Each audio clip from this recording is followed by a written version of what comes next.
새번역 사도신경으로 신앙 고백하겠습니다. 저는 전능하신 아버지 하나님 천지의 창조주를 믿습니다. 저는 그분의 유일하신 아들 우리 주 예수 그리스도를 믿습니다.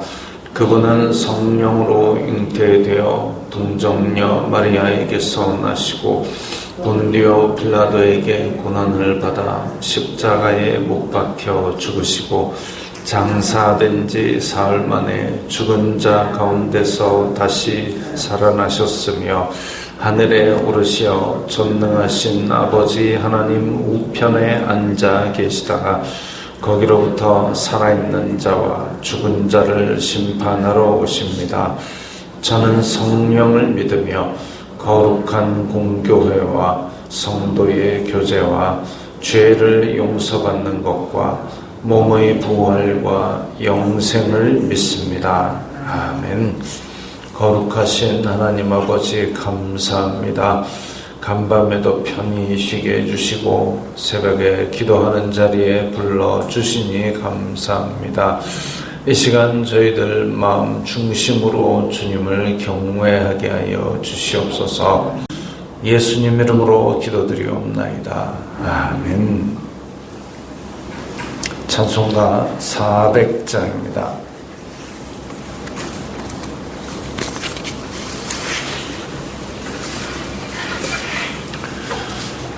찬송가 400장입니다.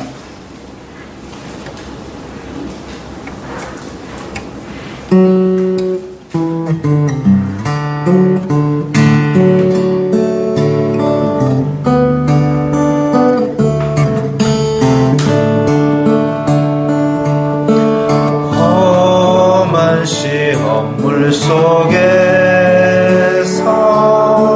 나를 건져주시고 노한 풍랑 지나도 나를 숨겨주소서. 주여 나를 돌보시사 고이 품어주시고 험한 풍파 지나도 나를 숨겨주소서. 권세 능력 무한하사 모든 시험 이기고 풍랑까지 다스리는 주님 앞에 비오니 주여 나를 돌보시사 고이 품어주시고 험한 풍파 지나도 나를 숨겨주소서. 죄악 길에 빠지니 뭐 캄캄한 데 헤매며 부르짖는 나의 애원 들으소서 내 주여. 주여 나를 돌보시사 고이 품어주시고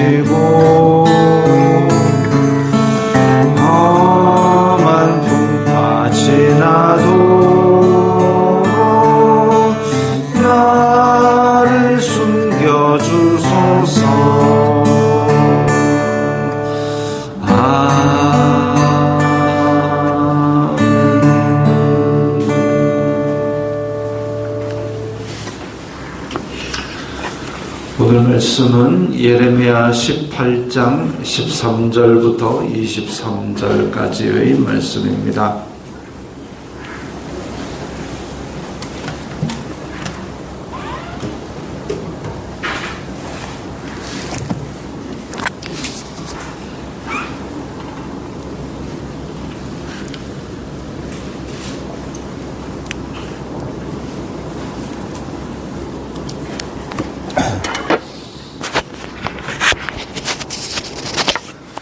예레미야 18장 13절부터 23절까지의 말씀 함께 읽겠습니다. 그러므로 여호와께서 이와 같이 말씀하시니라. 너희는 누가 이러한 일을 들었는지 여러 나라 가운데 물어보라. 전혀 이스라엘이 심히 가증한 일을 행하였도다. 레바논의 눈이 어찌 들의 바위를 떠나겠으며 먼 곳에서 흘러내리는 찬물이 어찌 마르겠느냐. 무릇 내 백성은 나를 잊고 허무한 것에게 분향하거니와 이러한 것들은 그들로 그들의 길 곧 그 옛 길에서 넘어지게 하며 곁길 곧 닦지 아니한 길로 행하게 하여 그들의 땅으로 두려움과 영원한 웃음거리가 되게 하리니 그리로 지나는 자마다 놀라서 그의 머리를 흔들리라.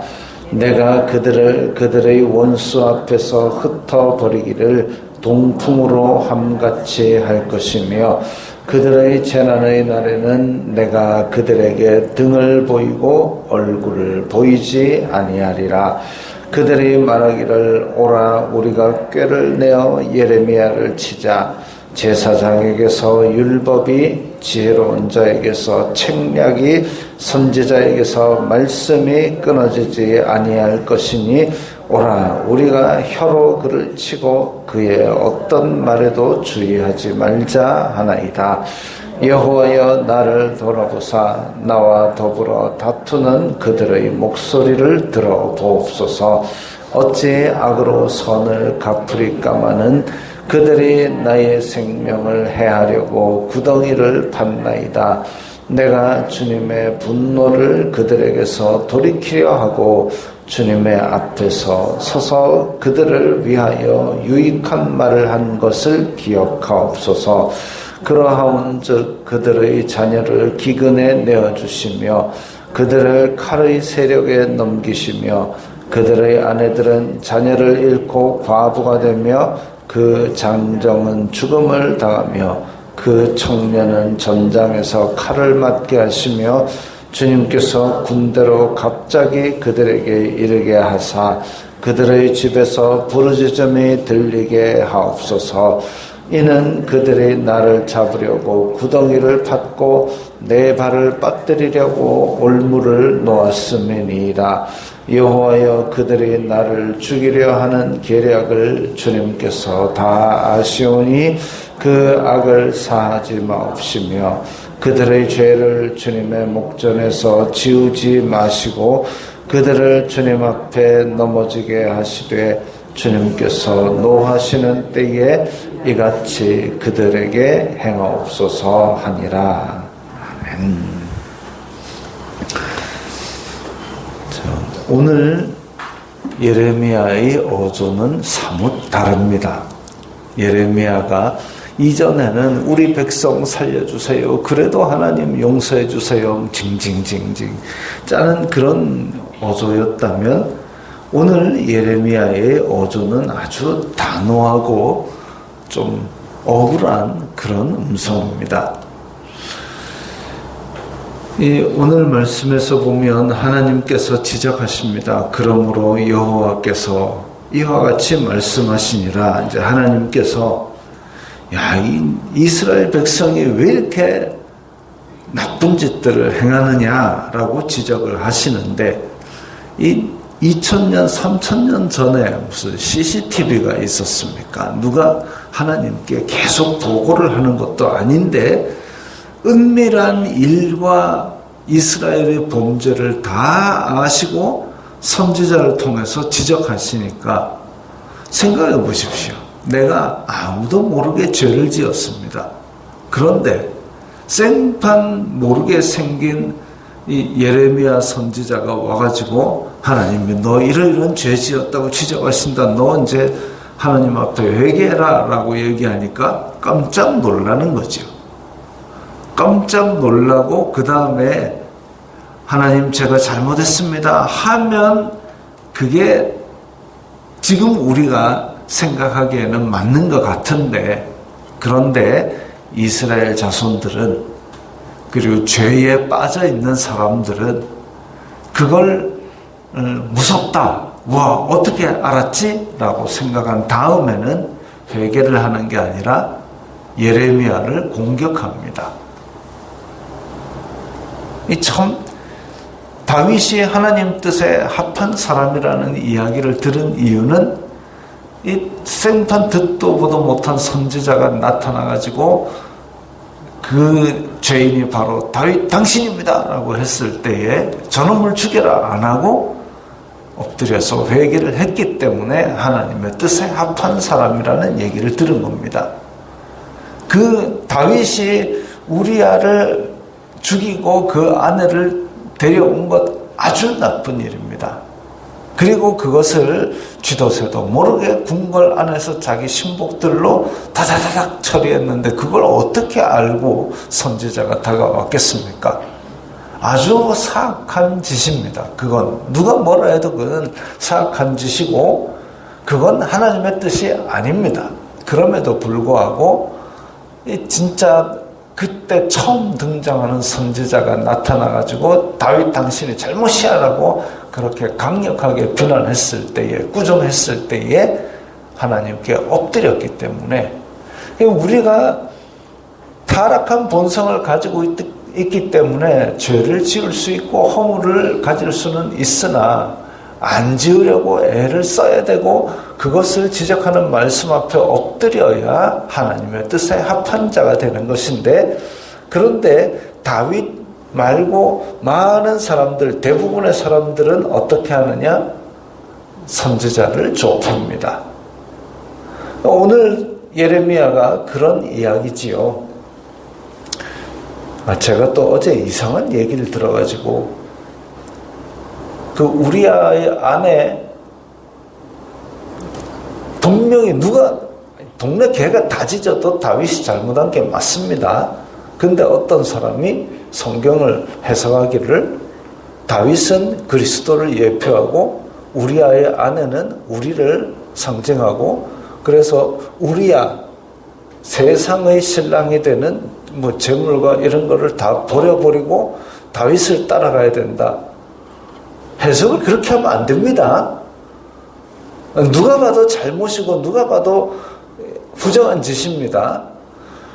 그거 희한하게 땡겨가지고 그러면 그렇게 해가지고 우리아의 아내를 데리고 왔는데 그 아들은 왜 태어나자마자 시름시름 앓다 죽었고 다윗은 왜 침상을 적시면서 회개를 했을까요?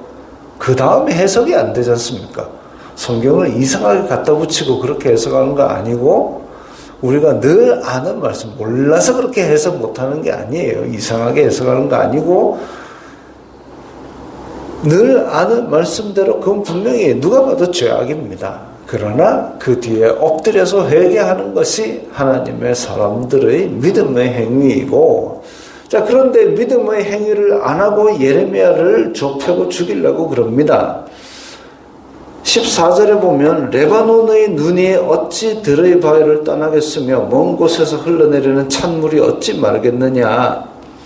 우리가 흔히 알기를 아이고 이스라엘은 뜨뜻한 동네다라고 알고 있지만 위성 사진을 보시면 요 꼭대기에 하얀 부분이 있습니다. 여기가 이제 이야기하는 헬몬산이 있는 레바논 산지입니다. 요 위에가 이제 레바논이고 이 동네가 레바논 백향목이 나오는 곳이고 여기는 헬몬산이 있는 곳입니다. 여기는 스키장이 있습니다. 밤낮 더운 게 아니라 스키장이 있고 저기에서 눈이 쌓이고 그 녹음물이 내리고 내려와서 갈릴리 호수가 있고 요단강으로 있고 그렇습니다. 물론 사해까지 내려와서까지 그 물이 차갑지는 않겠지만 위에서 내려오는 저 차가운 물이 쭉쭉쭉쭉 내려와 가지고 그래서 레바논의 눈 이야기가 나옵니다. 저기는 들의 바위를 떠나겠으며 먼 곳에서 흘러내리는 찬물 다 저거 얘기죠. 그런데 저 동네가 그렇게 아주 높은 고원지대이기 때문에 거기에서 눈이 있는 것을 알고 있죠. 그래서 레바논의 눈이 어찌 들의 바위를 떠나겠으며 저 찬물이 어찌 마르겠느냐. 다시 말하면 하나님의 이스라엘을 향한 이 눈과 우리나라 왜 애국가의 동해물과 백두산이 마르고 닳도록 백두산이 닳아 없어지겠습니까? 아니죠. 동해물이 마르겠습니까? 아니죠. 그것과 같은 표현으로 하나님께서 그것을 지켜보고 계시는 걸 말씀하고 있고 15절 무릇 내 백성은 나를 잊고 허무한 것에 분향하거니와 그 옛 길에서 넘어지게 하며 지금 내 백성이라고 뽑아가지고 약속의 땅을 줘놨더니 허무한 것에 분향하고 있고 옛길 모세가 가르쳐준 그 율법에서 넘어지게 하며 곁길 곧 닦지 아니한 길 이제 우상 숭배로 행하게 하는 거죠. 그 잘 닦여 있는 길 가면 될 텐데 굳이 그렇게 들어가지 말라고 한 닦이지도 아니한 길로 가서 고생할 것이냐. 그들의 땅으로 두려움과 영원한 웃음거리가 되게 하겠다. 그래서 하나님의 인도하심을 따라 복을 받을 백성이 그 복을 걷어차고 엉뚱한 길로 가니까 고생을 하게 되고 다른 나라 백성들의 조롱거리가 된다 이거죠. 17절에 내가 그들의 원수 앞에서 흩어버리기를 동풍으로 함같이 할 것이며 이 동풍이 뭐냐 하면 이스라엘 땅에서 지금 이제 요 초록색 부분을 넘어서서 오른쪽 부분은 고원입니다. 그리고 여기를 넘어서면 다 사막입니다. 그러니까 바벨론에서 넘어올 때도 티그리스 유프라테스를 쭉 지나 옛날에 야곱이 올라갔던 하란 그 동네에서 이스라엘 쪽으로 내려오지 바벨론으로 갈 때 바로 동쪽으로 쫙 가는 거는 있을 수 없는 일입니다. 끝없는 사막이 펼쳐져 있고 그야말로 이제 조난당하는 상황이지요. 그래서 저 끝없는 사막 동쪽에서 바람이 확 불어오면은 열풍이고 마른 바람이 불어옵니다.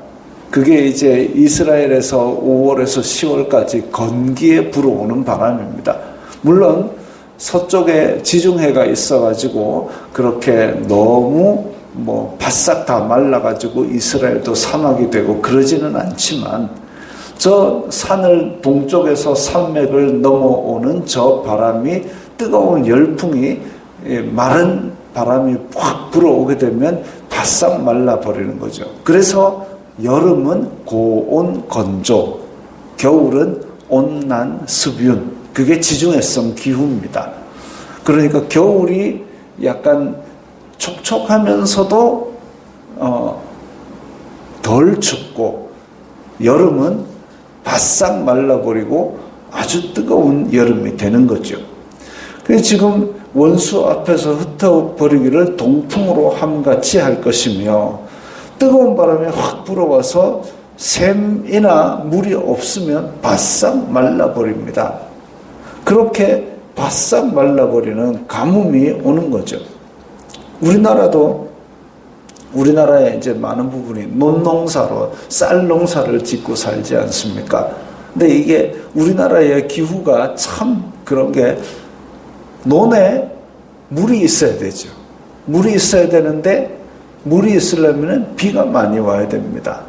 근데 흐리고 비가 많이 오게 되면은 논에 물은 가득 찰지 몰라도 벼에 그 병충해가 생깁니다. 근데 또 우리나라는 그렇게 비가 계속 일정하게 촉촉이 내리는 비가 아니라 여름에 확 왔다가 또 바싹 말랐다가 이렇게 하니까 물을 저 위에 저수지에 저장을 하죠. 저장을 하고 논에도 물을 이렇게 담아 놓습니다. 그러면 이제 막 푸른 이끼가 가득 끼고, 그래서 물이 많으면 비가 많이 와야 되는데 비가 많이 오면 아이고 병충해 생길라. 또 비가 안 와버리면 논이 바싹바싹 타들어가면 농부 마음도 바싹바싹 타들어가고, 좀 그런 답답한 마음이 있는 그런 마음입니다. 농사 짓는 마음이. 근데 이제 비가 바싹 안 와버리면 우리가 왜 그런 얘기하죠. 논 바닥이 거북이 등같이 갈라진다. 바싹바싹 갈라집니다. 근데 지중해성 기후에서 여름 동풍이라는 거는 그 바싹바싹 갈라진 데서 아예 위에 큰 드라이기를 틀었다고 생각하면 됩니다. 그 뜨거운 바람에 확 불어서 바싹 다 말려버리면 이파리들도 남지 않고 바싹 말라버리는 거죠. 이스라엘 자손들이 죄를 지어서 받는 심판이 그런 겁니다. 바싹 말라버리는 겁니다. 하나님께서는 동해물과 백두산이 마르고 닳도록 그렇게 은혜를 베푸시기 원하는데, 그것을 거부하는 백성들이 결국은 닥지 아니한 길, 들어가지 말라고 한 계곡 골짜기로 내려가다가 조난을 당하는 그런 꼴을 당하니까 아이고 저기를 왜 들어갔노? 라는 이방인들의 웃음거리가 되는 거죠. 그렇게 경고를 하고 계십니다. 18절에 이제 예레미야가 하소연하는 부분이 나오는데, 그들이 말하기를 하나님 잘못했습니다 이게 아니라 우리가 꾀를 내어서 예레미야를 치자. 꾀를 내어서 예레미야를 치자입니다. 그냥 딱 듣고 우발적으로 화가 나서 예레미야를 치는 게 아니라 가만히 생각해서 예레미야가 빠질 만한 함정을 파가지고 때리자. 야, 이건 아주 사악하죠. 일부러 죄를 짓는다. 그래서 율법에서도 짐짓 죄를 짓는 자, 일부러 계획적으로 죄를 짓는 자는 하나님께서 벌을 더 크게 주신다 그랬는데 그런 얘기를 합니다. 그리고 예레미야는 억울함을 하소연합니다. 하나님 어찌 악을 선으로 갚겠습니까? 이건 상식적으로 선대하는 사람을 뒤통수를 치는 거 어떻게 그렇게 하겠습니까? 근데 저들은 내 생명을 해하려고 합니다. 예레미야가 했던 일 20절에 나옵니다. 주님의 분노를 그들에게서 돌이키려 하고, 그러니까 하나님과 사람의 사이에서 하나님께서 진노하셔서 저들 심판할 거야 할 때 하나님 용서해 주세요. 그걸 그대로 다 쏟으시면 이 사람들 다 죽어요. 하지 마세요. 분노를 돌이키려 했고, 사람들한테는 그 죄의 길에서 떠나서 하나님 앞에 다시 엎드립시다. 그렇게 그들을 위하여 유익한 말을 했는데, 그런데 중간에서 그렇게 그들을 위해서 애쓰고 눈물을 흘렸는데 오히려 그들은 예레미야를 때리고 죽이려고 꾀한 것이죠. 아까 말씀드렸죠. 다윗은 엎드렸기 때문에 하나님의 뜻에 합한 자가 되었는데, 많은 사람들은 그 타락한 본성대로 메신저를 공격하고 메신저를 하나님의 말씀을 전하는 자를 죽이려고 합니다. 그게 사악한 본성이죠. 21절, 22절은 그래서 예레미야가 화가 나가지고 하나님 앞에 저주하는 그 내용으로 볼 수도 있지만 그게 아니라 하나님의 심판을 막으려고 애를 썼는데 그 백성들은 오히려 예레미야를 공격하니 하나님의 심판을 막을 수 없게 된 것을 말합니다. 결국은 기근과 칼과 이런 것들이 하나님께서 예정하신 심판 그대로 나타나게 되는 것이죠. 23절에 여호와여 그들이 나를 죽이려 하는 계략을 주님께서 아시오니 심지어는 예레미야를 죽이려고까지 합니다. 하나님께서 예정하신 심판을 예레미야가 얻어맞은들 없어지겠습니까? 예레미야가 죽은들 하나님의 심판을 멈추겠습니까? 하나님의 심판을 전하는 자가 없다면 하나님의 심판을 알지도 못하고 예상도 못한 상태에서 급하게 얻어맞게 될 겁니다. 그래도 메신저가 하나님의 말씀을 전하면 그걸로 경고를 들을 수 있지만 그것마저도 없다면 호세아가 말한 대로 여호와의 말씀이 없어서 기갈이 있는 그 아무것도 듣지 못한 상태에서 닥치게 된다면 그야말로 그 넘어짐이 심할 것입니다. 예레미야는 억울합니다. 예레미야는 억울함을 하나님께 호소하고 있고 거기에 대해서 자기가 도저히 저항할 수 없는, 왜냐하면 온 백성이 예레미야를 공격하고 죽이려고 꾀를 짜는데 예레미야가 그걸 어떻게 막아냅니까? 나는 무력합니다. 나는 억울합니다. 그리고 이스라엘 민족들, 자기 일가 친척들, 자기 민족에 대해서는 큰 절망을 가지고 있습니다. 희망이 없습니다. 예레미야는 그야말로 사면초가에 빠져있는 그런 신세로 하나님께 이 억울함을 토로하고 있는 겁니다. 안타까운 일이죠. 죄 지은 백성이 죄는 회개 안 하고 오히려 예레미야를 그렇게 공격하고 있습니다. 이럴 때에 하나님의 백성들은 돌이키지 아니하고 메신저를 공격하고, 그렇지만 그 사명은 포기할 수가 없고 오히려 하나님께 저를 살려주세요, 저를 보호해주세요 간구하는 것만이 우리가 할 수 있는 일이죠. 어제 박영선 목사님 설교를 듣는 가운데 그런 게 있습니다. 고통이 있을 때에 우세요. 비명 지르세요. 그게 내가 살아남겠다라는 그 의지의 표현입니다. 할 수 있는 게 아무것도 없지 않습니까? 라고 얘기를 합니다. 우리에게도 어려움이 오지요. 그럴 때에 우리가 예레미야처럼 하나님께 간구하는 것, 그게 우리의 믿음이죠. 하나님께서 살아계시고 찾는 자들에게 상 주시는 이심을 믿으니까 하나님 앞에 가서 엎드리는 거죠. 근데 세상 속에서는 우리가 아무것도 할 수 있는 일이 없으니까 무력하고 억울하지만 하나님께 간구하고 비명 지르고 슬퍼하고 그런 가운데서 하나님의 도우심을 바랄 때에 아까 찬송한 대로 주여 나를 돌보시사 고이 품어주시고 험한 풍파 지나도록 나를 인도하소서, 그 믿음에 답하는 하나님을 보게 될 것입니다. 기도하겠습니다. 거룩하신 아버지 하나님, 감사합니다. 저희들을 오늘까지 보호하여 주시고 또한 세상 끝날까지 하나님의 교회를 지키실 것을 믿습니다. 주님께서 보호하시는 이 보호 가운데서 저희들이 이 세상 가운데 하나님의 말씀을 전하며 억울한 일 당하고 힘든 일을 당하더라도 끝까지 이 믿음 지켜나갈 수 있도록 도와주시옵소서. 예수님 이름으로 기도드리옵나이다. 아멘.